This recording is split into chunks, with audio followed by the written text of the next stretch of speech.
Hello everyone and welcome back to my channel. In this video I'll show you how I made these really cute little baby shoes that I made for my baby nephew who's actually turning 1 in June, which is really exciting. So if you're interested, please keep watching. Firstly, I cut out the pattern pieces and there is a front, a back and a sole. I collected my fabric and I used one pattern piece, which is a fat quarter. Actually it's the leftovers of fat quarter that I bought ages ago, and then I also had some plain blue cotton fabric as well. You need one of the front pieces cut out in the fun fabric for each shoe, and then you also need one front piece in the plain fabric and then 2 of the soles and 2 of the back pieces in the plain fabric, again for each of the shoes. So here I am just cutting the pieces out of the fabric, and as you can see it is kind of leftover bits of fabric that I had just because I wanted to use up the bits that I had remaining. So I'm just trying to position the pattern pieces down in the best way to make the best use of the fabric that I had. And I'm just cutting them all out here. So it's a fairly simple pattern, as I said, there's only 3 pieces. I'm just making sure to transfer the notches and the little markings that are on the pattern onto the actual pieces when I cut them out, which then makes it a lot easier when you're sewing it together because then you can match up the notches from the pieces. They generally just mark on sewing lines where you've got to sew until, or the center of a piece, so you can match it with the center of another piece that you're connecting it to. And I'm just cutting it all out and then I'll put it back together in a minute.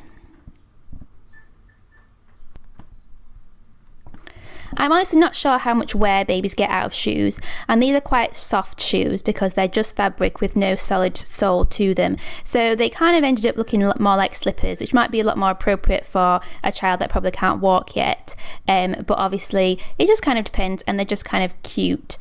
The pattern itself I actually got out of this book, which is called Meet Me at Mike's, which my sister actually got for me ages ago and I'm finally getting around to using. So it's funny because in the actual book it says if you don't have a child you can still make these and just put them in a case somewhere because they're a cute adornment or cute decoration. I think that's a bit weird if you don't have a child, but that's just my personal opinion. So here I'm constructing the actual shoe. So you start with the front pieces and I'm just sewing together the plain fabric with the pattern fabric, right sides together. I'm just sewing along the seam C, which is marked on the bottom of the pattern piece. So it's along the kind of bottom edge of the front of the shoe piece.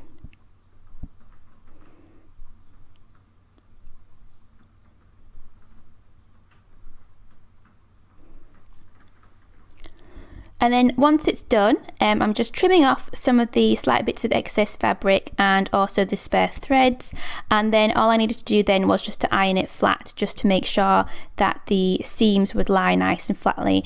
And ironing something that I really try and do now when I'm doing my sewing, because it does make such a big difference to how the finished product looks. It just makes it look more neat and more professional, but I never used to do it before. I always just used to I don't know, be a bit lazy and not bother. So here I'm just attaching a piece of elastic, and this is about 15 centimeters of elastic, and initially you just find the center point and attach it to the center point of the front piece that you've just made, although just the wrong side of that front piece, and you only attach it at that one center point, so the ends of the elastic are still kind of loose, but they'll get taken care of at the end. And then I believe that we just put the front bit to one side, and then this is the sole of the shoe. So all you need to do is sew together the 2 soles, I guess to make it a bit thicker and more sturdy. So in the book it just tells you to sew around the edge and not worry too much if it looks messy, because no one's going to see it. And it's kind of true that when the shoe is made you don't really see the inside, and particularly when the child is wearing the shoe you're not going to see it, but I kind of feel like you can still see it, especially if you look inside. And I also feel like it might be a little bit uncomfortable, but it depends how sensitive the child's feet are. So what I tried to do here was I sewed the pieces together, left a small gap, and then I turned it inside out, which then meant that it was a neater finish for the sole, a reasonably neat finish for the sole. But what it does do is that it changes the size of the sole, so it makes it slightly smaller than the pattern tells you to make it, which wasn't really that much of a problem because it's only a teeny tiny little seam allowance that I used, but it does have a slight impact on the size of the sole piece and also slightly on the shape of the sole piece, because you do kind of lose some of the integrity of the shape when you are turning it inside out. It also obviously means that you have that hole there, so you can either sew it up. What I chose to do is just sort of tuck the ends in place, and because when it gets sewn to the front and back piece of the shoe, that will get sewn up by default anyway. I just didn't bother sewing it at this stage, I just left it. And then I ironed it in place as well. So you kind of see that the nice smooth oval shape that we started off with, I kind of lost that a bit when I turned it inside out. But that's just kind of what I decided to do to make it a bit neater. So these are the two back pieces of the shoe, and again, you're basically just sewing them all together. And once we've sewn along the top edge, we just need to fold it over so that we can make the channel for the elastic to go through. So that's just what I'm doing now. Well, I'm just going to trim off the excess threads and a bit of excess fabric as well before I do that. But we leave the short edge open so that we can turn it inside out, as I am doing here, or turn it back round the right way round, and then fold it over to make the channel for the elastic.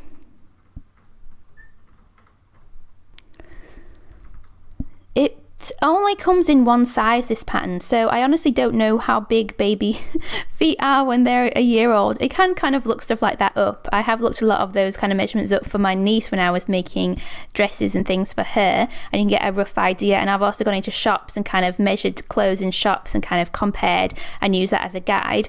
But it is really difficult, especially with something like feet.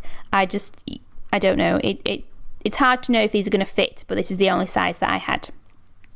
Anyway, now I'm just joining together all the pieces.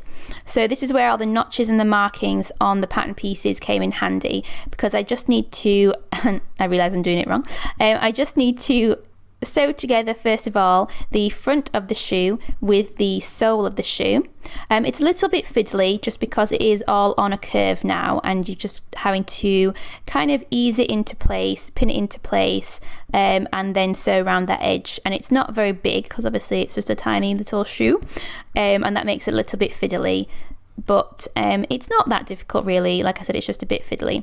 This is also where the sewing is going to be visible when you look inside the shoe, but it's not going to be super visible from the outside.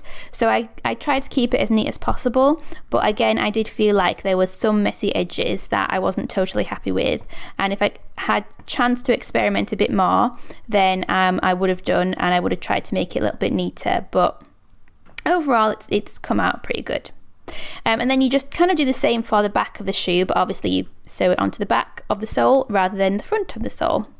And then the front and the back kind of overlap, as you can kind of see, as I'm just sewing it all together now. I found this fiddlier than doing the front, I think, just because the back is more fabric, it's a bit higher, and it was harder to keep it all lying smooth and flat whilst I was sewing it, because like I said, it is all on a curve now.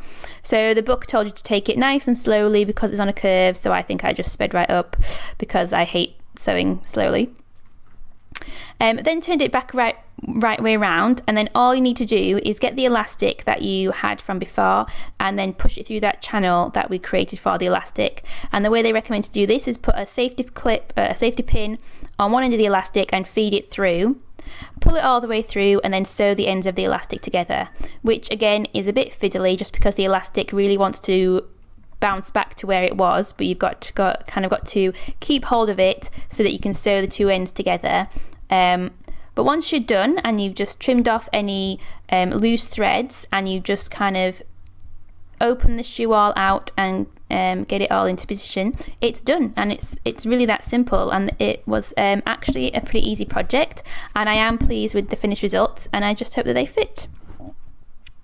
So I made the ones in blue as my finished product, but I did do some practice ones in the kind of pink and purple leftover that I had as well. So that's where I kind of made the decision to amend it a little bit to make it a little bit neater. Anyway, like I said, I'm pretty pretty pleased with the finished product. If you like it also, please give me a like. If you have any tips, please leave them in the comments below. And if you'd like to see more videos, please do subscribe.